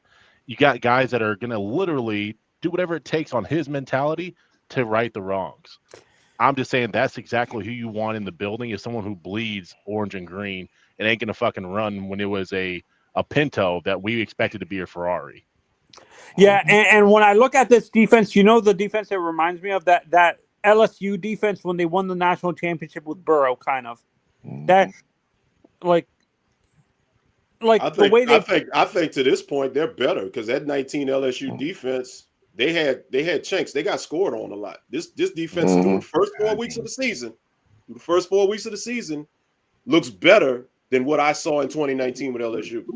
You got a point there, though. One of Saban's early national championships, like one of those early Saban national with LSU, like the 03 team you're talking about. Yeah, the 03 team. Yeah, that defense was nasty. And it's personal to Mario, guys. He's an alum. He played here. It's personal to Mario. This is again. He's on a mission. I mean, and he's doing it. He's doing it with the old orange over white with the old school uniforms. He's not flashy. He's just. I mean, it's like you say, like this. I mean, it's. Larry, I said this on AO show once, and I'm not sure if this sounds crazy or not. I like Mario, but I think we need to hire. I know Mario might not want to step away from doing day-to-day coaching, but we need to hire a game day coach and maybe start having Mario purely in the recruiting department and stuff like that. He's a great recruiter, but his game day coaching is suspect. Well, here's the thing I'd say to that. We don't know to the degree the X's and O's that he's calling. Shannon Dawson is calling the X's and O's, but we don't know if Mario is in his ear saying, hey, look, dial it back from the past. I need you to do this and do that and run this. We don't know. We just don't know. We know what his philosophy is. He said it last night at the halftime. Go back and look at the halftime interview he gave with the sideline reporter. He literally said, we need to be able to get first and second down on the ground and give ourselves manageable third down situations. So Mario's philosophy is he wants to run the ball. You see it by how the pile is pushing with Fletcher and Shamar Brown. We know this. So, I mean, I'm not taking up for him. I'm just saying, and I'm guilty of this. I've been guilty of this as well. I'm looking at this with open eyes. I came into 25 really opening up and looking with blinders on. We really don't know how much Mario has an influence on these play calls because Dawson is calling plays. There's a lot of stuff that Dawson is doing that is not philosophically Mario Cristobal. This is Dawson, so right.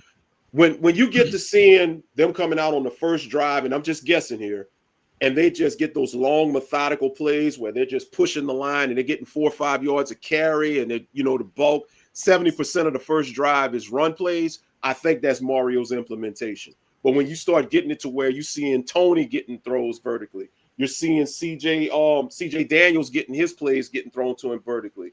You see all these other guys getting, that's where you start seeing Dawson kind of mixing it up. So until then, we kind of got to go with what we don't know and just got to go with the benefit of the doubt.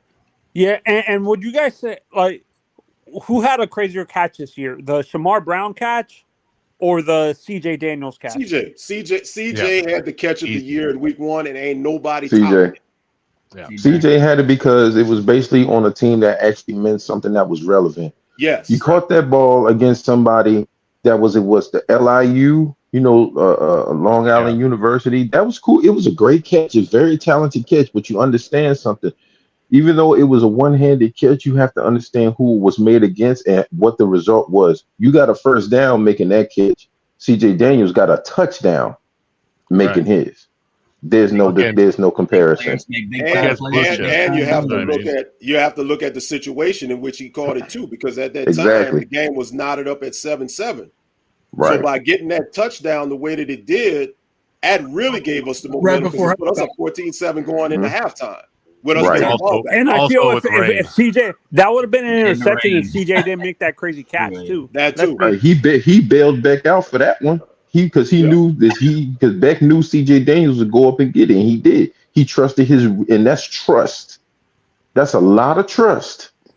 And CJ Daniels cashed in on it, and he made good on that point. Did you guys see after the game that Florida fans are making excuses, saying that the only reason why DJ Lagway played horrible these last few games is because he didn't have any spring or summer practices. And I'm forgetting. Okay.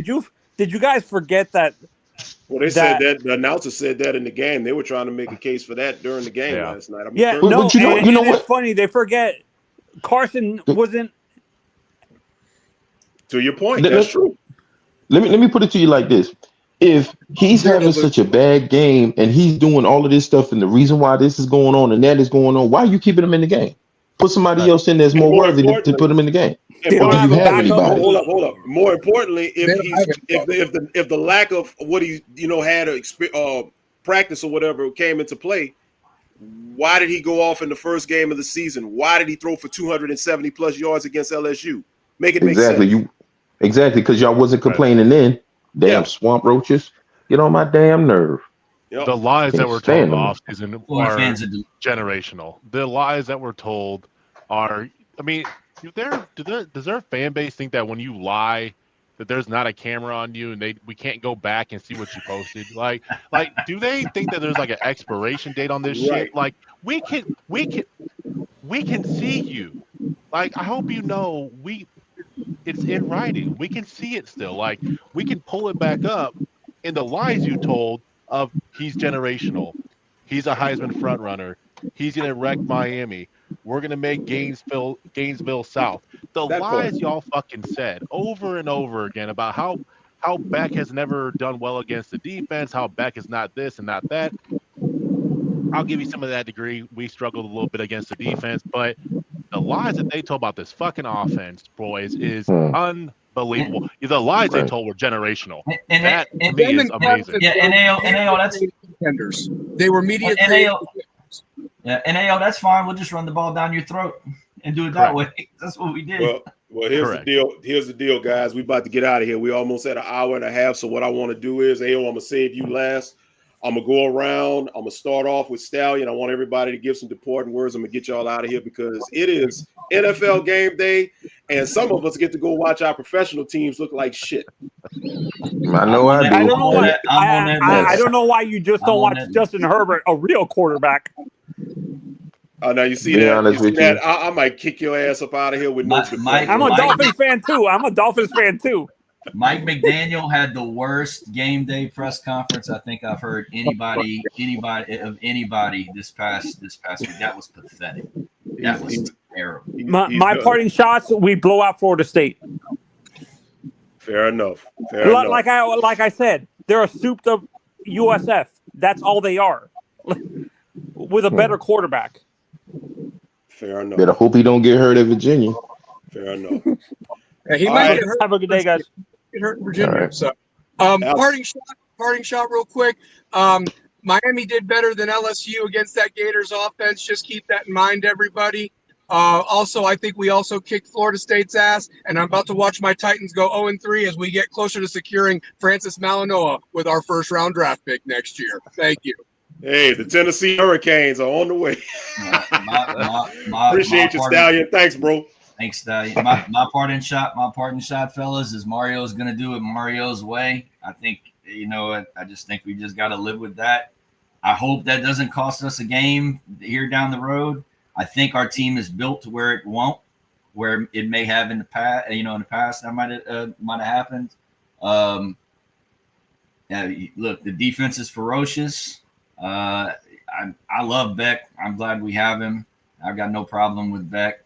And I don't know what those Florida Gator fans are talking about, but hey, look, we're 4-0, and I'm not worried about Florida State one bit. I think we'll be ready to go into Tallahassee and make another statement and smash their ass because Mario wants his state title. I can't wait till Syracuse. I wish I could literally be sitting next to Calvin Russell when we're playing Syracuse at Hard Rock and just like stare at him with an eye, like with an eyebrow up. That entire game, because I think we're going to smack Fran Brown and hit that team's ass, and I can't wait for that one. But look, what can I say, man? It's great to be a Miami Hurricane. I get to watch And real quick, I think their starting quarterback got hurt yesterday, didn't he? He did. Who's that? Yeah. Syracuse. Achilles, it looks like. Angelini. Yeah, he got hurt. Yes. Right. He got hurt in the Clemson game.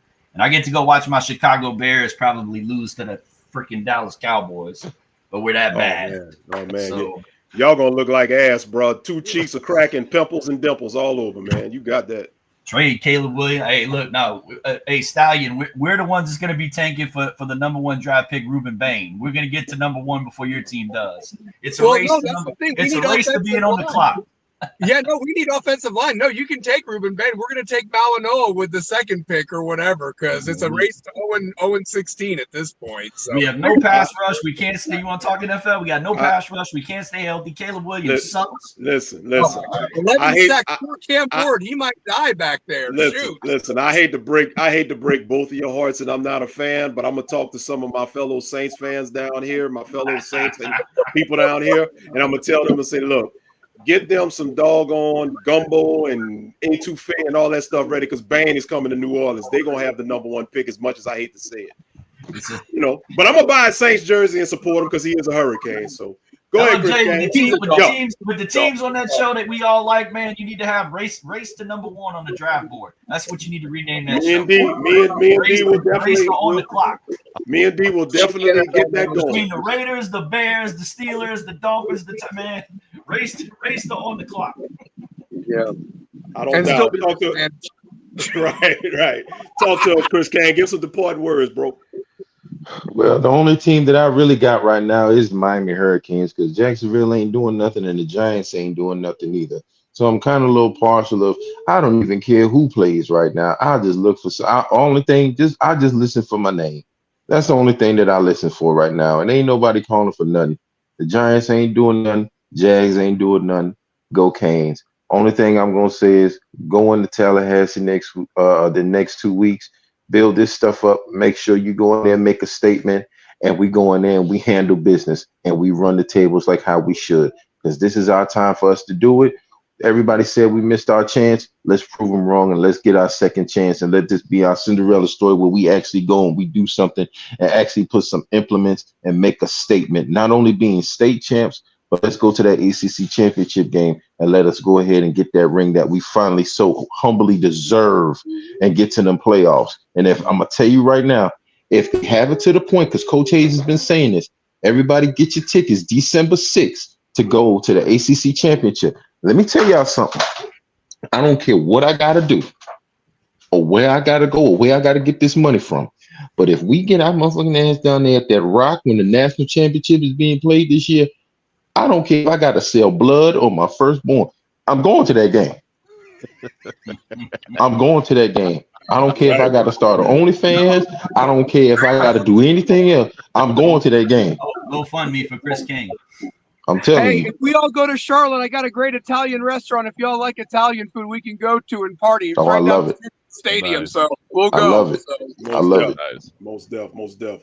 Well, guys, I appreciate y'all taking time, man. I'm gonna let AO give his departing words. I'm gonna let you other ones out of here, man. And hey, man, enjoy the 2 weeks off.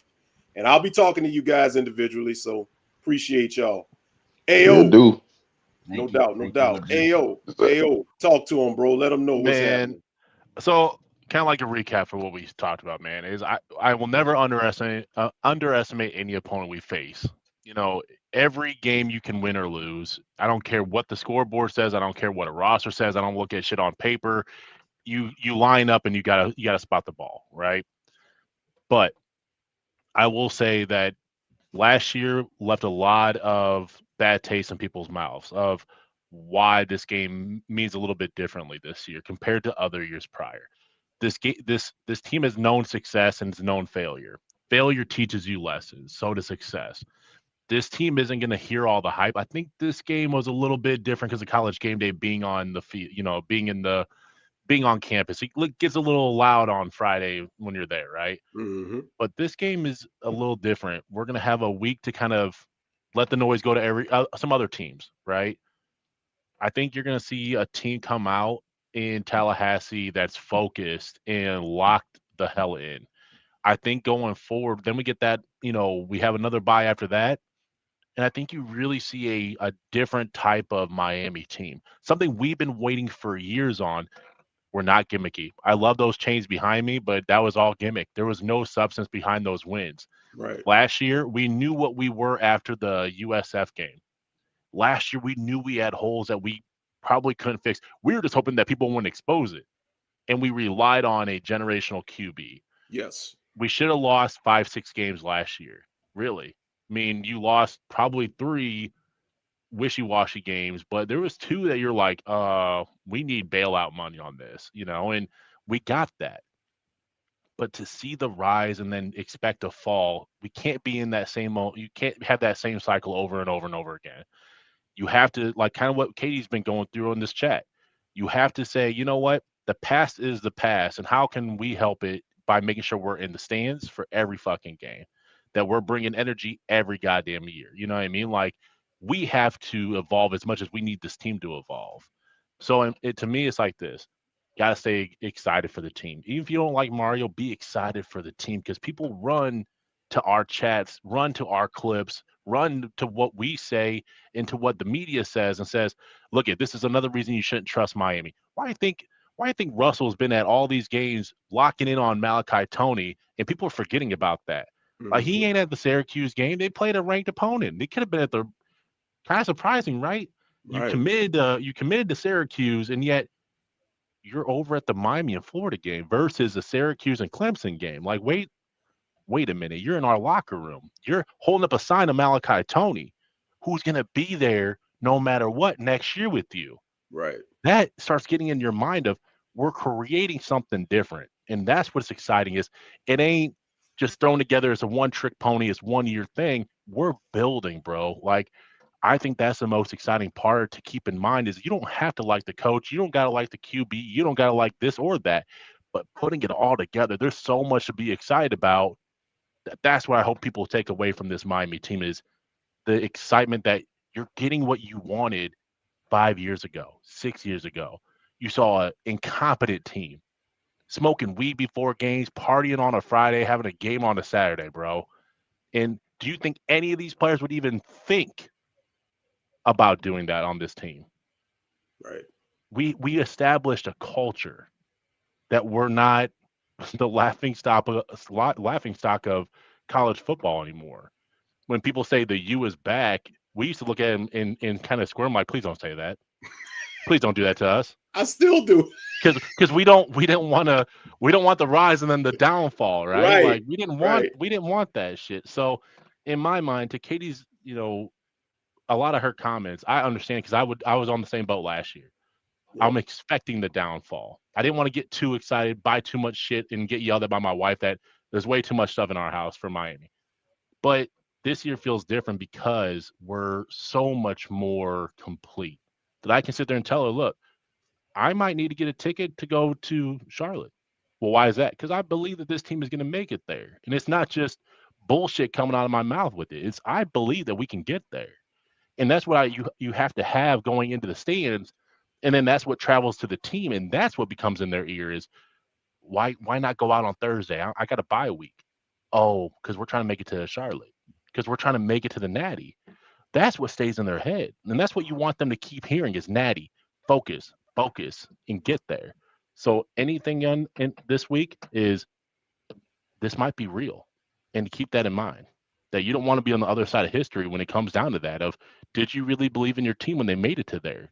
Or were you just kind of a Debbie Downer about it the whole time? And you didn't really get a chance to enjoy the rise. Awesome. I love it. What I'll say, and I mean, it's going to be hard for me to follow that up, but what I will say is this. We looked at the schedule as we do every year in the summertime, really when it dropped, in the spring, or early part of the year. And you know how we do. We're going to win this game. We're going to have trouble with this game. We're going to lose this game. How many people looked at the first 4 games and had Miami 4-0? With Carson Beck coming off of that elbow surgery, having lost the top 6 receivers, having all these new pieces on defense. Anybody, it's going to be a small percentage. I'm not going to say nobody, because you're going to have a small percentage of people that said they would be undefeated. But anybody, well, I ain't going to say anybody, a lot of people who get up here and say, oh, I had them at 4-0. I knew this. You're full of shit. Mm-hmm. Because as much as candid as I am, I didn't have them at 4-0. I'll tell the truth. I had them at 2-2 because I had them losing to Notre Dame, and I had them losing to Florida because I thought Lagway was about to bring some heat, and I thought Florida wanted that revenge for what happened last year in the Swamp. But I'm glad to be wrong, and as I've said many a times, D's been right here by my side, and we got the receipts. I said many a times, I want to be wrong about Mario. I want to be wrong about what I think this team can do. And for all the times that I didn't give Mario a vote of confidence, I have to humbly step back and give him his props, because thus far, we're undefeated. We're a championship contender. We're respected. Miami is getting talked about in the media for being good and not being talked about in the media for being a joke, as we were all last year with the defense. Correct. The recruits are here. You get more players in. And given the current climate of college football with NIL and transfer portal, Miami is one of the top destinations if you're trying to go somewhere else. As much as a lot of people won't say it, it's the Mario effect. And Katie, reading comprehension and listening comprehension is important. I said to this point. I didn't say it's going to finish. To this point. Yes, it's a 12-game season, Katie, but at the end of the day, I said to this point. And we're taking it game by game. I was not always fond of Mario, but guess what? I put that on the side, and I'm giving him a vote of confidence. Maybe you might want to try it. History doesn't always repeat itself. But I will say this. We're 4-0. We got a bye week. Enjoy it. I'm telling everybody, enjoy this time. Enjoy the bye week. Listen, when the AP comes out, I don't know if it's out yet. I got to check my phone. But whenever it comes out today, whenever, I anticipate the top 5 is probably going to stay the same, because Ohio State was off. Penn State was off. They're going to keep them at 1 and 2. LSU beat the hell out of Southeast Louisiana, FCS opponent. You know, we had our troubles last night, but we outlasted Florida. So I don't expect them to flip-flop us and LSU. But next week, Oregon at Penn State, LSU at Ole Miss. There's going to be some shakeup in that top 5 next week. And you know what's beautiful? Miami just might move up and can just sit back and not even have to do anything to make that happen. So I'm looking forward to that. Ken Kyle, he knows me. Are you a mediocre Mario fan? Hey, listen. Ken Kyle gave me and Devin shit for 4 years. Let him cook. Let him cook. That's what Ken Kyle used to say. Ken Kyle, listen. If Mario needs some onions or some celery or something from the store, hey, I'll go get it and I'll let him put it in the pot and let him cook. I'm gonna give a man his props to this point. I'm okay. I'm okay with that. I'm all right. Yeah, Grady. Now you see that? That's something. Even Florida State fans are starting to see trolls with the Kane fan base. Hey, I'm gonna just leave it what it is. Listen, y'all. Thank y'all for joining us on this recap show. We're undefeated, 4-0, number 4, feeling good. Florida State, you're on the clock. Real quick. Tomorrow night on Real Talk, myself, my sister Shy, we're going to come in here. We're going to start talking about red flags in relationships before you get in them. That's going to be something to look at. Of course, me and Dee are going to recap all of the NFL action that happens today on Wednesday night. We are on a bye week next week, so there will be no hype show next week. I'll get with Dee, and AO will communicate. Even though we don't have a show, we might have to use next week as a preview for Florida State, because from my understanding, we're going to have some Florida State greats on the hype show leading into the Florida State game. So we may not have as much time to preview the Florida State game. So we'll probably come back next Sunday. I'll confirm that with Dee, and we'll definitely get together on that. But everybody stay safe, man. Thank you for joining us, man. Thank you for being a part of this. And you know how we start every show. You know how we end every show. Tell them, AO, it ain't no us. Now you, baby. Without you, baby. It's you talk. We're 4-0, and we're out. AO, Dolphins, right? You're a Dolphins fan, right?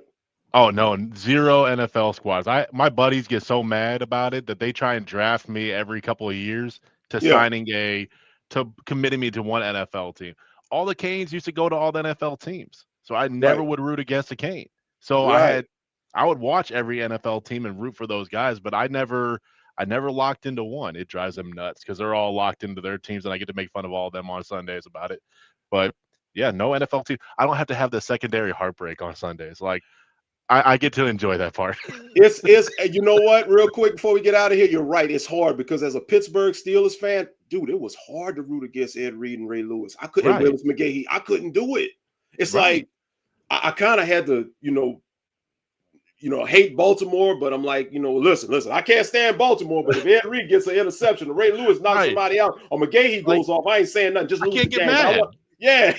Like I can't like it was bad. Like my cousin, she married Bob Sanders on the Colts, and so the Colts are playing the Bears, and I'm like, okay, I have an affiliation with the Colts, right? I loved watching Manning. I was a QB when I was at that time, and I'm like, I love offense, and then I'm like, wait, I'm supposed to root against the Bears? I'm like, Hester was someone I rooted for while they're at Miami. That was one of my first jerseys I bought out of my money as a kid. You know what I mean? I'm like, I'm not rooting against him. And I went up to my buddies. I'm like, I have no team anymore. Like, don't ask. I'm not rooting against any Hurricane.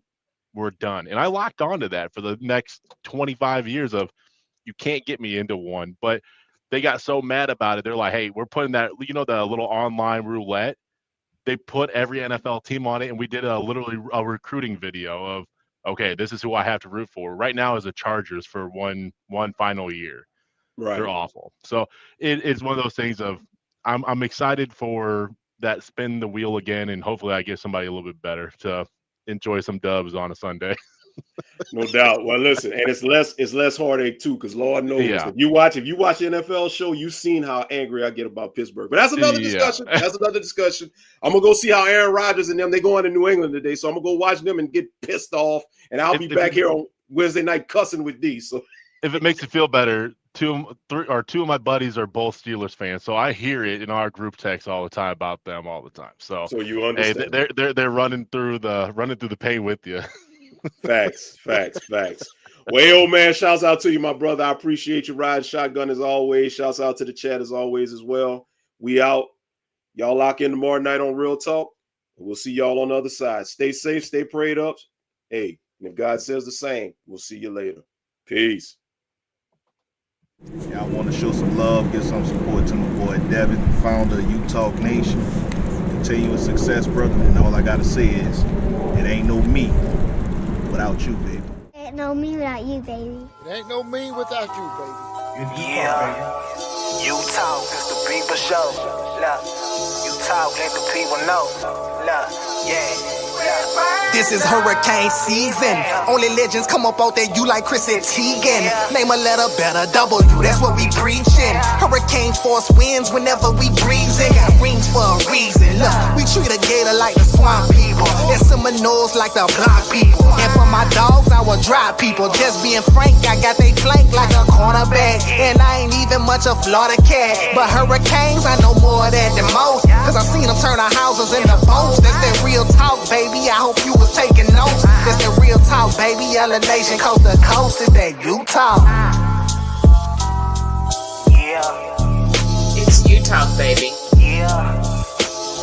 It's U-Talk, baby. #1 podcast.